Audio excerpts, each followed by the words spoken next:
Then to just briefly show you how they generate a picture every 10 minutes with what appears to be accurate in current weather. This is basically what they do. Now, don't take my word for it, as I always say, go check it out for yourself. Number one, they have already created and stored transparent images of the weather over the oceans using climate simulation software, which they openly admit right here that they've done climate simulations up to the year 2095.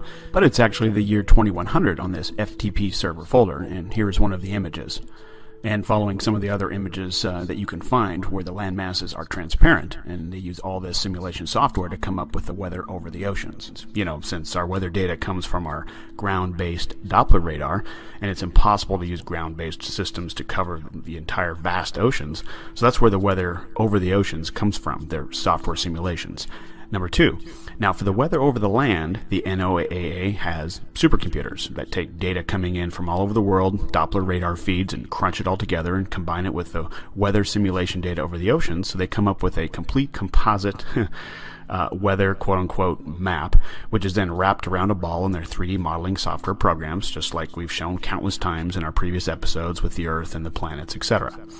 So, then what we get are composite images like this that are created in the 3D modeling software, the current Doppler weather data over land and the simulated weather over the oceans, and it looks like this. So this particular image is on the FTP server and is date and time stamped with October 11th, 2017 at 11:05 a.m. I just chose one randomly.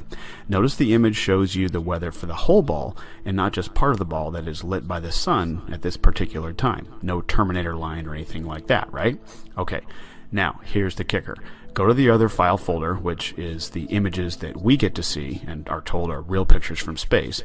But what they've simply done is taken the weather map picture of the whole ball they created and they superimpose it over the blue marble data set, just like they said they did.